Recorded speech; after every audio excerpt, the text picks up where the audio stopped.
मेरी गुजारिश सभी डॉक्टरों से ये है कि वो अपनी ड्यूटी पूरी ईमानदारी और वफादारी से निभाए। अस्सलाम वालेकुम दोस्तों, आई होप सब ठीक होंगे, अच्छे से होंगे। दोस्तों इस वीडियो में हम बात करने वाले हैं सोपोर हॉस्पिटल के बारे में, जहां पर डॉक्टरों की लापरवाही की वजह से एक बच्चे की मां के पेट में ही डेथ हो गई।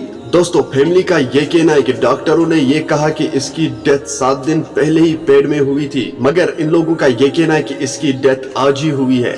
आज से 3 दिन पहले हमें अल्ट्रासाउंड किया था, डॉक्टरों ने ये कहा था कि बच्चा ठीक है, तो ये 7 दिन पहले कैसे मर गया? जबकि डॉक्टरों का यही कहना है कि ये 7 दिन पहले पेट में ही मर गया था। दोस्तों या तो ये डॉक्टर झूठ कह रहा है या अल्ट्रासाउंड करने वाला झूठ कह रहा है। आपकी क्या राय है, इन दोनों में से कौन झूठ कह रहा है? पर उस लड़की का ये कहना था कि बच्चा ठीक ठाक था। एक औरत को ये एहसास है उसका बच्चा पेट में ठीक है या नहीं, क्योंकि वो महसूस कर रही है अपने बच्चे की हरकतों को। दोस्तों इस फैमिली का ये कहना है कि ये सब डॉक्टरों की लापरवाही की वजह से हुआ है। चलो दोस्तों पहले हम इस वीडियो को देखते हैं, आपको इस वीडियो में सब कुछ समझ में आ जाएगा आखिर बात है तो है क्या, उसके बाद हम बात करते हैं।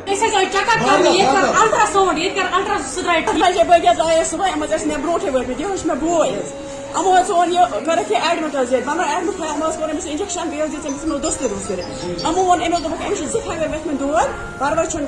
डेस में डिलीवरी ठीक अकिस डॉक्टर नाइट डॉक्टर मज द्राय आए डे डॉक्टर योर डॉक्टर साहब अंदर कन अमिस मे इत बड़ी पाकन तो इत अमिस दीतो नजर ये मे दोप तुम अमिस अल्ट्रासाउंड कर जल्दी जल्दी गए अल्ट्रासाउंड कर डॉक्टर यासमीन अजी तम वन अमिस बच्चस गुत यूत टाइम गुजरामस अमिस बच्चे गुजरमुत ये मज दद आए और वन ये वन कहें तोर त्रे बच्चे गुजरमुत बच्चे मगर बच्चे ठीक मूवमेंट कर बच्चे असल पे बच्चे ठीक ठीक पे और आए मुलाहज कोर नजर Amish checkup core injection core दस्तूर कर बच्चे से बहुत बच्चे वनस खून दिवान। अगर डॉक्टर क्या मोमेंट कर अगर तुम सुबह वो ये मोमेंट कर। दोस्तों आपने इस वीडियो को देखा, आपकी क्या राय है इस वीडियो के बारे में? इन दोनों में कौन सच कहता है कि कौन गलत? कमेंट सेक्शन में जरूर जवाब दीजिएगा। मेरी गुजारिश सभी डॉक्टरों से ये है कि वो अपनी ड्यूटी पूरी ईमानदारी और वफादारी से निभाए,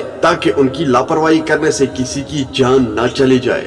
चलो दोस्तों मेरा आज का वीडियो इतना ही, मिलते हैं किसी अगले वीडियो में, तब तक के लिए अपना ख्याल रखना और अपने भाई को दुआओं में याद रखना। बाकी अस्सलामु अलैकुम।